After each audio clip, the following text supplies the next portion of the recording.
लेकिन वो अलग चीज है, उसका कोई हस्तक्षेप नहीं है। लेकिन एक मांग हम देखते हैं और जो मांग जायज है, और वह मांग का क्या है? अब आबादी जिस प्रकार से बढ़ रही है उसमें अनुसूचित जाति, अनुसूचित जनजाति, उनकी संख्या बढ़ रही है, पिछड़े वर्गों की भी संख्या बढ़ी है, लेकिन ये लिमिट है 50% का। अब ऐसी परिस्थिति में इसका समाधान निकालने का सबसे पहला और जरूरी उपाय है, जब से देश आजाद हुआ तब से जात पर आधारित जनगणना नहीं हुई है। 1931 में जब देश आजाद नहीं था तो अंतिम जनगणना हुई है जाति आधारित।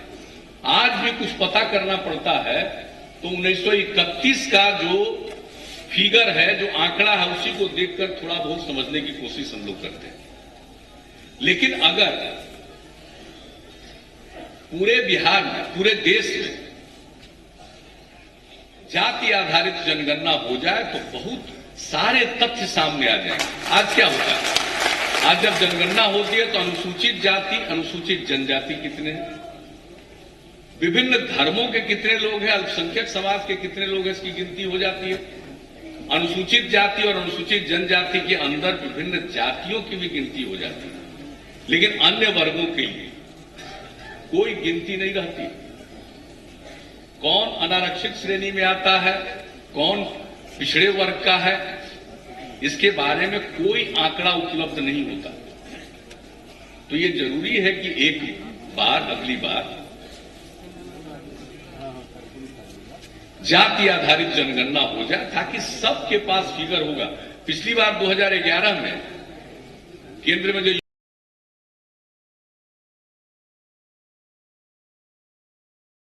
लोगों ने कहा कि इसको अलग ढंग से, जनगणना से अलग ढंग से एक सर्वे करवाए, वो जनगणना का हिस्सा नहीं है, लेकिन जो आंकड़े आए वो आज तक प्रकाशित नहीं हो पाए।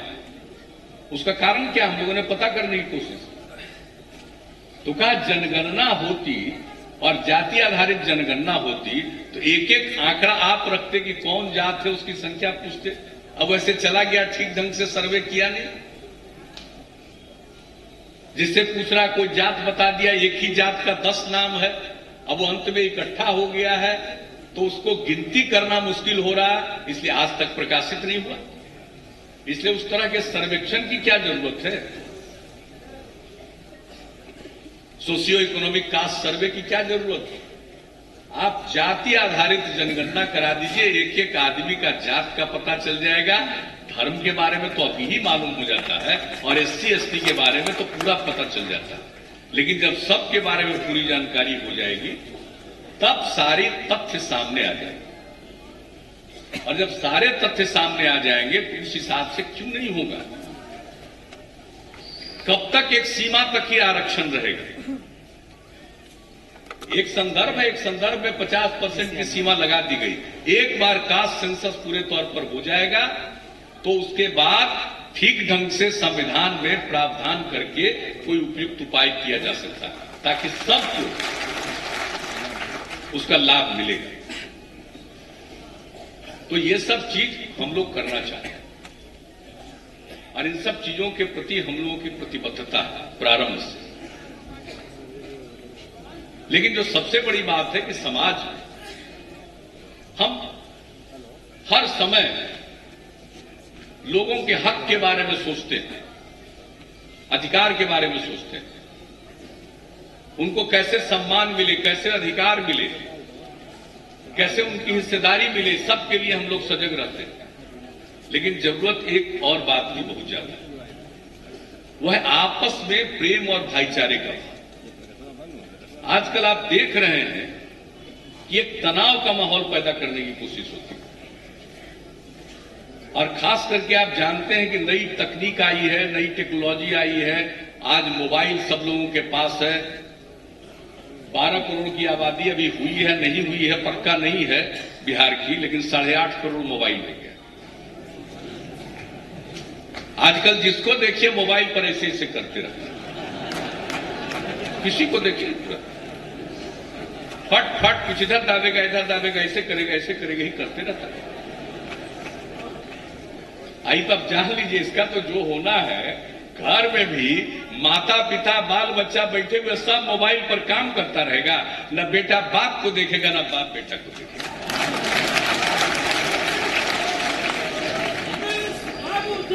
तो ये अब चल रही है, टेक्नोलॉजी हो रहा, अब उसी में इन दिनों ऐसा ऐसा प्रचार किया जाता है,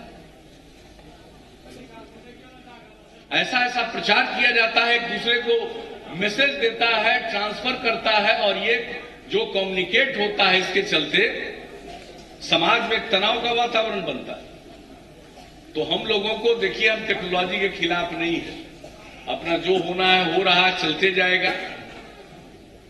लेकिन सबसे बड़ी बात है यह है कि हम सब लोगों को संवेदनशील होना चाहिए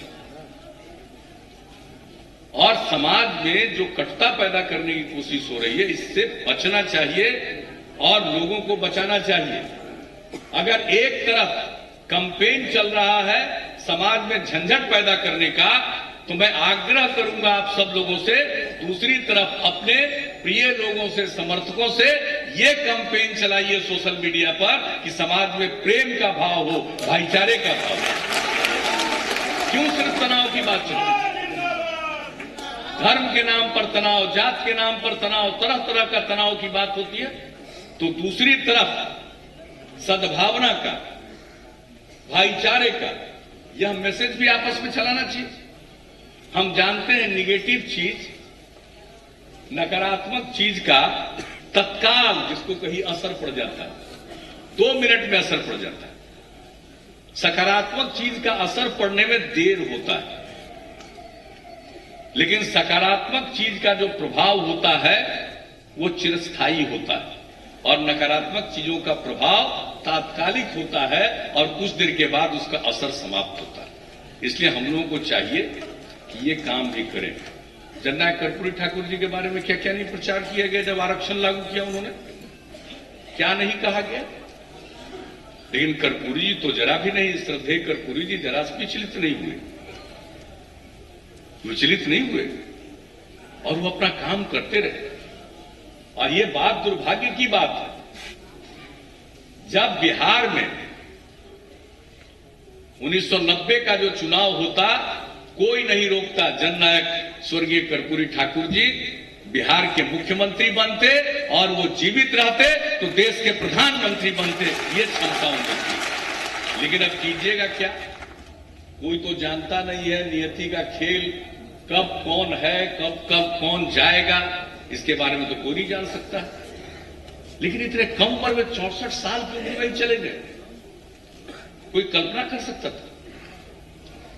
लेकिन जब तक जिए समाज में कटुता की बात उन्होंने कभी नहीं कही। उन्होंने अपनी बात हमेशा मजबूती से रखी है, हमेशा अपनी बात मजबूती से रखी है, लेकिन किसी के खिलाफ घृणा का वातावरण उन्होंने नहीं पैदा किया। और आजकल देख लीजिए, लोग अपने वोट के चक्कर में समाज में घृणा का वातावरण पैदा करना चाहते हैं। तो इससे बचना है। और ये बात अति पिछड़े वर्ग के लोगों को, अनुसूचित जाति, अनुसूचित जनजाति के वर्ग को, अल्पसंख्यक समाज को और महिलाओं को सबसे अधिक सोचना है। भाई हम लोगों को क्या है, हम तो काम करते हैं, हमको तो वोट की चिंता नहीं, हमको नहीं वोट की चिंता रहती है। हम चिंता करते हैं कि कोई भी वोटर हो, चाहे किसी को वोट दे दे, और 18 साल की उम्र में वोटर बनता है, 18 साल की कम उम्र में वोटर नहीं बनता है, हम उस दोनों की चिंता करते हैं। हम वोट की क्यों चिंता करें? काम किया, जब तक जनता चाहेगी काम करेंगे, और काम का ही मतलब है। बिहार की क्या प्रतिष्ठा, लोग बिहार के बाहर रहते थे और हम बिहार के रहने वाले हैं, इसको छिपाने की कोशिश करते थे। और आज बताइए, शान के साथ लोग बोलता है कि हम बिहारी हैं। अब बिहारियों की कितनी प्रतिष्ठा बढ़ी, दिल्ली में कितनी बड़ी आबादी है, छिप के रखता। आज कोई छिप के नहीं रहता है।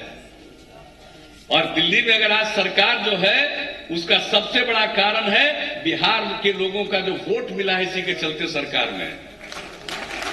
और बिहारियों में तब इतना दम है कि अगर वो तय कर लेगा कि एक दिन काम नहीं करेंगे तो किसान के कर्जा माफी की लड़ाई, फिर उनको न्यूनतम